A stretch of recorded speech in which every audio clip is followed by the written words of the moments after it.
Já, sælt fyrir fólkið og velkomin með mér í Glettur. Já, þetta Egilsstaðaflugvöllur í allri sinni dýrð. Mikið mannvirki sem kostaði mikla peninga á sínum tíma. Hins vegar hafa Austfirðingar ekki verið sáttir við hversu lítið þetta mannvirki notað. Jú, það koma hérna nokkrar Fokkervélar á hverjum degi, yfirleitt fullskipaða fólki, en Austfirðingar vilja gjarnan fá hingað þotur sem eru í millilandaflugi. Og nú starfandi starfshópur á vegum forsætisráðherra sem, mér skilst að þar sé að opnast augamanna fyrir því að það sé skynsamlegt að reyna að koma á áætlunarflugi bæði til Egilsstaða frá Evrópu og eins til Akureyrar. Í það minnstaði Björn Ingimarsson sveitarstjóri bjartsýnn á að það sé eitthvað að gerast í þessum efnum. Já, ég gerir mig vonur það að það muni opnast gátt. Við höfum alltaf verið að ræða það oft hér og eins fyrir norðan að það þurfi að opna fleiri gáttir inn í landið. Og í sambandi við þá vinnu sem nú í gangi, þá held ég að augumanna séu opnast fyrir því að þetta ekki mál sem bara snýr eingöngu að okkur hér. Hvorki Egilsstaðabúum eða þeim sem eru hér á Austurlandi eða á Akureyri. Þetta spurningin að efla þjónustu við landið í heild sinni og ferðaþjónustuna við landið í heild sinni. Ég held að menn sé alveg sammála það að nú sú gátt sem nýtt í dag, hún nánast fullnýtt og við varðandi þá þjónustu sem menn að veita út frá henni, þá við bara erfiðleikum. Og það sem við erum að vinna núna að finna leiðirnar til þess að opna fleiri gáttir og þar með að auka þjónustuna og létta á þeirri gátt sem opin í dag. Björn á sæti starfshópi sem kannar hagkvæmni þess að hefja millilandaflug frá flugvöllunum á Egilsstöðum og á Akureyri. Nú, þetta ekki ný hugmynd, hún hefur verið til umræðu til margra ára og tilraunir hafa verið gerðar með áætlunarflug frá Akureyri til annarra landa, auk þess sem margar leiguferðir hafa verið farnar bæði frá Egilsstöðum og Akureyri. Nú, þetta hefur þó ekki gengið upp fram til þessa hvað varðar áætlunarflugið, en eftir að ferðamannastraumur til landsins hefur aukist jafnt og þétt á undanförnum misserum, hefur þessari hugmynd vaxið fiskur hrygg. Talsmenn flugvallanna á Akureyri og Egilsstöðum hafa lagt áherslu á að það sé þjóðhagslega hagkvæmt að opna fleiri gáttir inn í landið þannig að straumur erlendra ferðamanna sé ekki eingöngu suðvesturhorn landsins. Þannig verði stækkun á flugstöðinni í Keflavík ekki eins aðkallandi, auk þess sem álag á eftirsótta ferðamannastaði á Suður- og Vesturlandi gæti minnkað og leið kostnaður við að verja þessa staði fyrir átróningi. Jú, það í rauninni það sem við höfum verið að benda á lengi. En sem betur verið þá finnst manni, upplifi ég það nú þannig að augumanna fleiri en okkar séu opnast fyrir þessu. Þetta ekki spurningin það að menn ætli sér að fara að vega að einum stað. Þetta bara spurningin það hvernig eflum við þjónustuna við ferðaþjónustu landsins með sem bestum og skynsamlegustum hætti. Og ég held að við gerum það með því að opna fleiri gáttir. Ég held að það sé engin spurning. Eflaust munum en þurfa og ég held að við séum ekkert að breyta því. Áframhaldandi uppbygging eins og í Keflavík, hún mun vera nauðsynleg og menn mun halda áfram með hana. En það hefur bara sýnt sig núna á umliðinu á árum þessi gífurlega aukning ferðamanna. Hún mun meiri heldur að menn gátu nokkuð tíma að gerst sér í hugalöndum og því verðum við að mæta og við gerum það ekki öðruvísi en að opna fleiri gáttir. Til Egilsstaða var óreglubundið flug allt frá því að flugöldin hófst og fram á 7. áratug síðustu aldar og þá var lent ýmist á Lagafljótinu eða á túnum á Egilsstaðanesi. Í framhaldi af því var byggð flugbraut á nesinu sem var tilbúin 1953 og var búin ljósum árið eftir. Nú, þessi flugbraut dugði lengi en var þó ekki góð, hún var malarbraut og leirkennt ofanílagið, þannig að stundum var brautin lokuð vegna örbleitu. En núverandi flugbraut var tekin í notkun 23. september 1993. Hún var lögð vestar á nesinu eins og gamla, auk þess sem stefnu hennar var breytt lítillega, þannig að aðflug hindrunarlaust. Brautin 2000 metrar að lengd og yfirborð hennar með 10 cm þykku malbiki. Flugstöðin var upphaflega byggð á árunum 1963–68 en endurbyggð og stækkuð síðar og loks var nýr samkomusalur byggður sem tekinn var í notkun í apríl 2007. Nú nýbyggingin 420 fermetrar að flatarmáli, þar af eru 80 fermetrar undir tollskoðunar rými. Eftir breytingarnar unnt að skilja komu og brottfarafarþega algjörlega að, sem lykilatriði ef hægt á að vera að hefja millilandaflug frá Egilsstaðaflugvelli.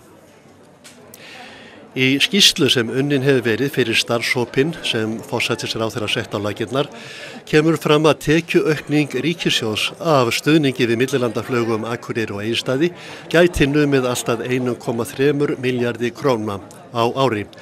Þá miðað við að flogið verið tvisvar á viku á hvorn staðinn allt árið. Búist við að ferðamönnum geti fjölgað 22.000 manns á ári bara vegna þessa. Í úttektinni einnig miðað við að ríkið komi til móts við flugfélögin með afsláttum af gjöldum og með aðstoð við markaðssetningu svæðanna. Til dæmis þurfi að sjá til þess að eldsneyti kosti ekki meira á Egilsstöðum en í Keflavík eins og nú svo dæmi séu tekin. En Björn leggur á það áherslu að hér sé ekki að ræða dæmigert tog á milli landsbyggðar og höfuðborgarsvæðisins. Það sé hagur þjóðfélagsins í heild að auka flugumferð erlendis frá til Egilsstaða og Akureyrar. Það akkurat það mál sem það svo áhersla sem ég tala fyrir. Ég ekki að tala fyrir og þetta ekki enga hagsmuna mál Norðurlands eða Austurlands. Þetta mál sem snýr á landinu í heild sinni.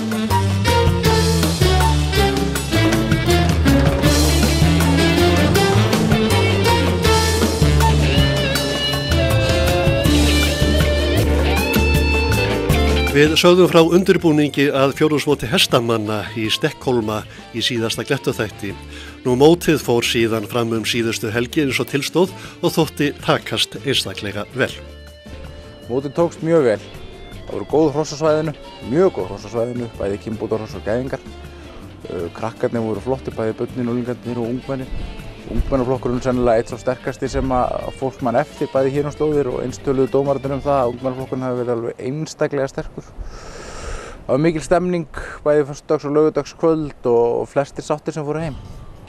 Til mótsins komu öll bestu kynbóta og gæðingarhross allt frá Vík í Mýrdal í suðri og til og með Eyjafjarðar í norðri.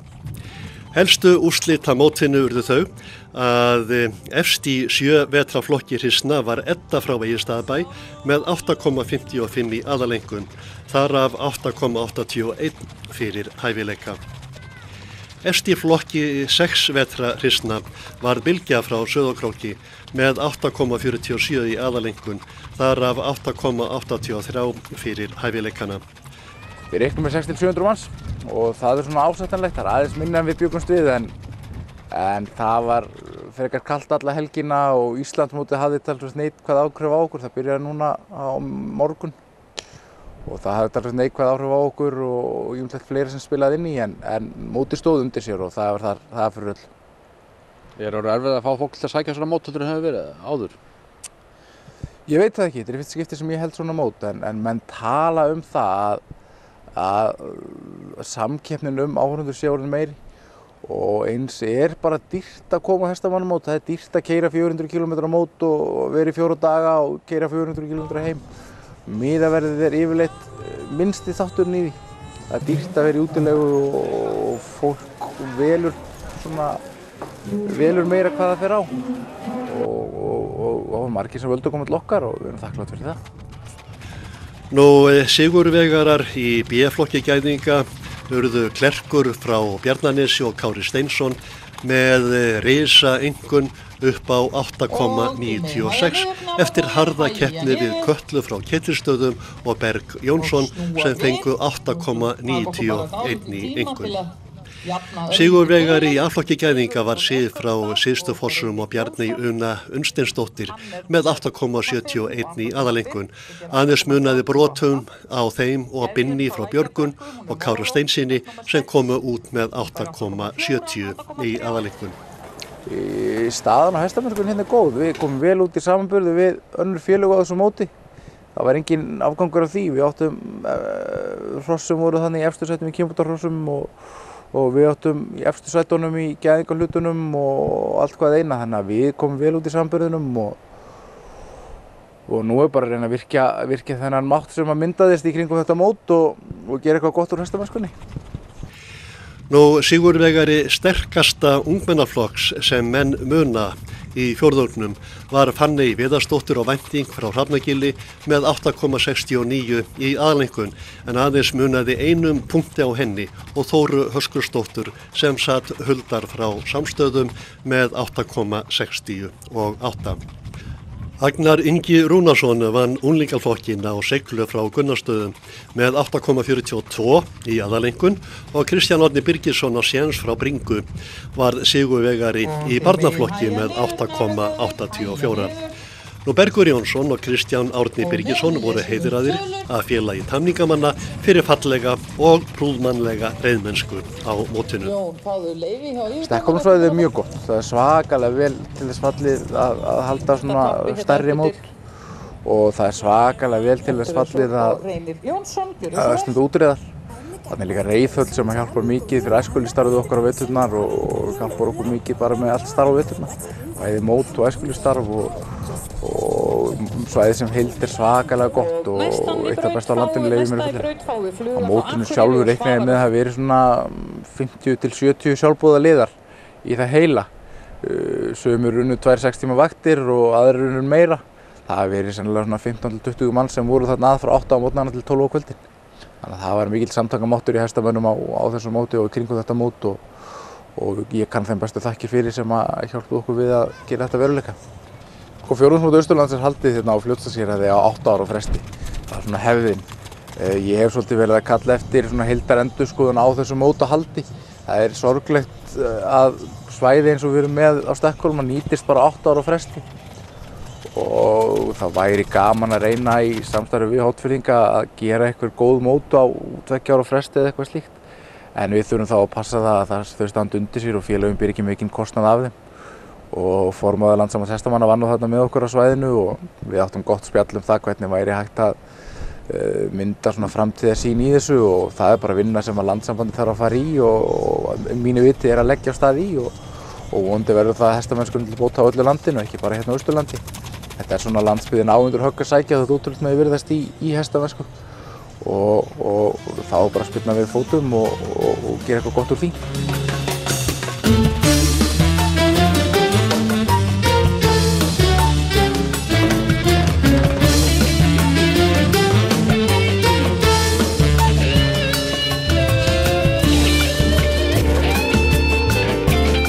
Sumarhátíðin Eisnaflug hófst í Neskaupstað í gær og er þetta í 11. sinn sem hátíðin er haldin. Í fyrra sprengdi hátíðin Egilsbúð utan á sér þannig að í ár verða aðal tónleikarnir í íþróttahúsi Neskaupstaðar. En hvers vegna þetta nafn, Eisnaflug? Þetta er þessi gríðarlegi þroskaði húmór sem ég er með. Það er hérna, Neistaflug er hérna Verslunarmannahelgina og þá gat Þungarós-hátíðin ekki heitið neitt annað, það bara segir sig sjálf. Og við vorum hérna svona 50 þegar við byrjuðum og maður svona 50 mann sem að koma svo yfir. Nú er þetta orðið ansi þéttsetinn bekkurinn. Við vitum það, við tvöföldum alltaf íbúðafjöldan hérna, það er bara orðin regla. Þannig að það er bara þannig, við svona höldum þeirri stærð bara alltaf. Þannig að þetta er svona 1500 og svo kannski einhverjir aðeins í viðbót.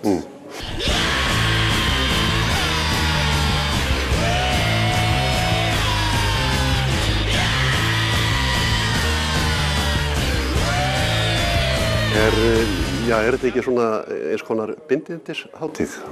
Jú, það má segja að galtaleggur hafi flust hingað. Nei, veistu það, þetta hefur ekki haft það orðspor á sér. En að sama skapi þá sem betur fyrr, hérna skemmtamenn sem fallega hérna. Þrátt fyrir að finna bjórinn góður. Það er stór helgi framundan. Ertu vissum að þú eigir nógu mikið vín á barnum fyrir alla helgina? Þú ættir að sjá vöruskemmina hjá Heimskip. Ég held ég eigi halva vöruskemmina hjá Heimskip. Jú, við erum búin að byrja okkur vel. Við erum ekki, þá þetta sé fyrst skipti sem við erum í þessu húsi. Það er vantir frá okkar fyrsta hátíð á Eisnaflugi. Og við erum vel vígbúin á mörgum stöðum. Við erum líka með tjöld hérna fyrir utan húsi til þess að afgreiða þar og það er, ég hugsa við séum að afgreiða einhverjum 5-6 stöðum hérna á þessari torfu okkar. Svo við höldum höldum fólki að fá allir eitthvað við sitt hæfi. Við höfum alveg predikað það frá upphafi að við viljum ekki fá þetta hingað og við höfum alveg verið mjög skýrir með það og það hjálpast bara allir að við að halda vel utan um þetta, að menn séu bara að hegða sér fallega og þrátt fyrir ölvun og gleði. Það verður mikið gleði, þetta er náttúrulega skemmtilegasta hátíð landsins, það er alveg sama að þú ert ekki að vera metanhlaust til þess að fíla þetta. Þetta er bara svo hrikalega vinalegt og það er ótrúlegt, ég hugsa að sé ekki til hátíð, ég leyfi mér að segja í heiminum, allavega á Íslandi, sem er jafn mikil ölfun á en jafn mikil friðsæll og spekt. Ég kom heim í morgun, þá var allt í rugli, brotinn sófi og skollóttur kall. Sumarhátíð ÚIA og síldarvinnslunar fer fram á Egilsstöðum helgina. Dagskrá hátíðarinnar í ár er óvenju fjölbreytt, en með að keppnisgreina má nefna puttmót eldri borgara, ljóða upplestarkeppni, crossfit, frisbeegolf, götu, körfubolta, ringó og bokkfimi og þá verður að sjálfsögðu keppt í sundi og frjálsum íþróttum. Annað kvöld verður haldið þorrablót í Fjarðarborg, já á svolítið óvenjulegum tíma, en félagarnir á veitingastaðnum Já Sæll hafa viðað að sér þorramatt, engin vandamál með súrmatinn þar á bæ, það var helst vandinn að fá skorið laufabrauð. Nú í gær hóst listahátíðin Pólar á Stöðvarfirði og hún stendur fram á sunnudag. Auk þessi vert að minna á tónleikaröð í sumar í kirkjunni á Seyðisfirði og á Eskifirði eru allt öðruvísi hádegistónleikar í hádeginu alla miðvikudaga í tónlistarmiðstöð Austurlands.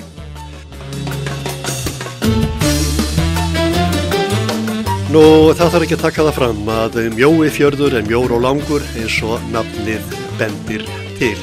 Þar er einstök náttúrufegur og það er því vel við hæfi að leggja leið sína þangað í sumarferðalaginu þótt þangað leiki nú ekki beinn og breiður malbikaður vegur en hann er alveg þess virði að fara hann og jafnvel að aka út allan Mjóafjörð og fara alla leið út á Dalatanga. Það er vel þess virði. Nú einn þekktasti mjófirðingu seinni ára er eflaust Vilhjálmur Hjálmarsson sem lést á síðasta ári, örfáum mánuðum áður en hann náði 100 ára aldri. Nú útför hans fór fram á sólríkum degi í Mjóafirði fyrir nákvæmlega ári og var fjölmennt við athöfnina þannig að margir sátu úti í blíðunni eða í bílum hjá kirkjunni en athöfninni var útvarpað. Nú Vilhjálmur var bóndi í Brekku, kennari, oddviti, skólastjóri, rithöfundur, þingmaður og ráðherra svo eitthvað sé nú nefnt, en eftir að þingmennsku lauk dundaði hann sér við saltfiskverkun heima í Mjóafirði. Þá var hann komin í vinnu hjá Sigfúsi syni sínum. Nú ég hitti hann eitt sinn við þessa iðju. Þá hafði hann á orði að barnabörnin væru nú stundum að hjálpa sér við saltfiskinn. Og það hafi svo leitt til þess að Sigfús hafi verið sakaður hvoru tveggja, barnaþrælkun og illa meðferð á gamalmennum. Svo hló Villi dátt. Ég hef áður minnst Vilhjálms hér í Glettuþáttunum en á dögunum rak á fjörum mínar myndbrot af Vilhjálmi sem Dúi Landmark kvikmyndatökumaður tók á sínum tíma þar sem Vilhjálmur er að dunda sér við saltfiskinn. Við erum á Brekku í Mjóafirði, hér í Suðurmúlasýslu, svoleiðis myndi það vera orðað á íslensku. Og þar niður í sjóhúsi, Vilhjálms afa mín sem byggði fyrsta hluta þessa hús.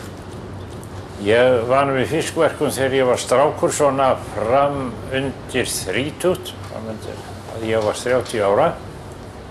Síðan var engin fiskur dreginn á land á Brekku í næstum hálfa öld. Svo byrjuðu synir mínir aftur að róa til fiskjar og þá fór ég að verka með þeim. Gamall kallinn sko. Já, það eru mörg handtökur saltfisk. Allt frá því hann er dreginn úr sjónum og blóðgaður og þangað til að ég fer að rífa hann upp og setja hann á bretti og síðan að salta hann á annað bretti til útflutnings. Þeir sem koma í Mjóafjörð spyrja heimamenn gjarnan einangrun staðarins. Það er nú nokkuð einangrað, já. Það er þá er snjór á veginum eins og þið hafið séð, það eru mikið snjór hér uppi. Og þá fara menn oft reyndar á sleðum, vélsleðum yfir hlíðina. En annars báturinn sem liggur hérna í höfni, hann fer tvisvar í viku á Norðfjörð og þetta eru samgöngurnar. Þegar ég var ungur og lengi frameftir þá var nú engin svona bátur og þá var nú engin vegur alls engin og hvorki akfært á sumri eða vetri og við fundum ekki til að þetta væri neitt einangrað og var að leið ágætlega hér og ég held að þessu fólki sem hérna á vetrin, ég nú annars staðar á vetrin, vil ekki vera að þvælast hér fyrir þá var engin saltfiskur sko. Og ekkert að gera og ég held að því líði bara ágætlega.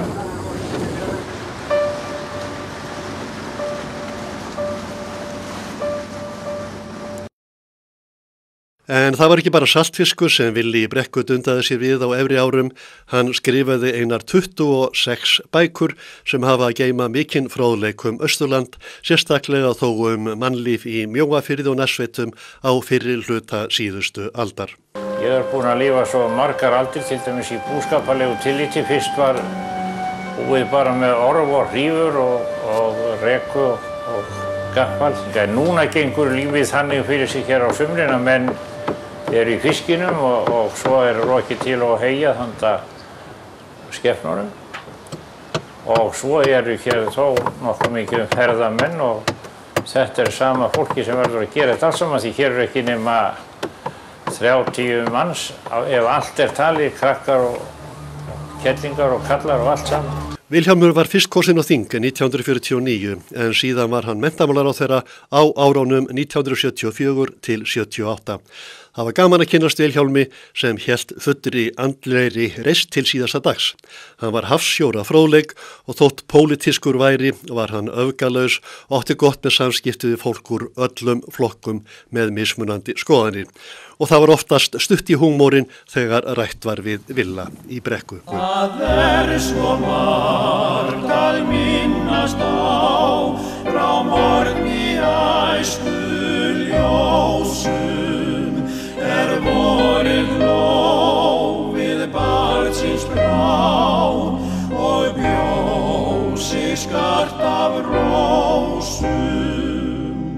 Við ættum geta eina nátt varðanda látið dreyma dalinn ljúf í austurátt þar átti mamma heima. Já, ég 97, ég vantar nokkra vikur upp á 98. Árin sko, það dálítið. Hvað eru bækurnar orðnar margar? Ég trú að þær séu 22 frekar en 23. En það meira blóð í kúnni. Ég hef núna til reiðu 3 handrit. Eða einu reyndar held ég komin úr prentsmiðju. En 2 handrit eru til. Þá held ég hætti nú þessu og var mál til. Þú ert búin að tryggja það að það verður bók eftir þig einu sinni ári fram að 100 ára aldur? Já, ég eiginlega búin að tryggja það. Ég byrjaði ekki að skrifa þessar bækur fyrir ég var orðinn löggilt gamall menneski 67 ára. Það eiginlega einkennilegt að hafa lifað þessa þróun í einni byggð að sjá bara alla byggðina eyðast bara allt í kringu fjörðin. Nema þessar 2 punkta, annan sem tengist Vitanum og Dalatanga og hinn sem tengist þessari þorsmyndum hér sem hvað hefur verið Brekku þorskinn í Landaríkjum Brekku. En það nefnilega einkennilegt út af pólitíkinu og sambandi mínu við hann að það eins og hún sé rokin öll út í veður og vind. Við þessa upplifun hef ég bara enga tilnýjung og enga möguleika til þess að tala eitthvað pólitík. En þú kýrst nú satt Framsóknarflokkinn enn? Já, ég ekki vant að það maður hefur nú áhuga fyrir þessu undir niður svona þegar ég kemur að kosningum og kýsinn flokk. Ég hef nú aldrei áttað mig á þessu þegar við þurfum að skipta flokka út af einhverju einstökum máli sko.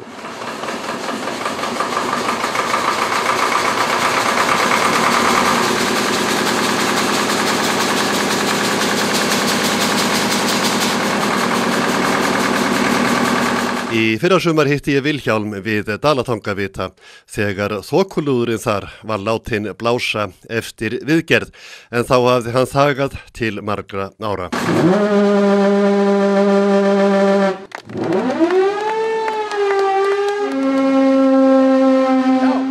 Kannaðistu við ljóðin?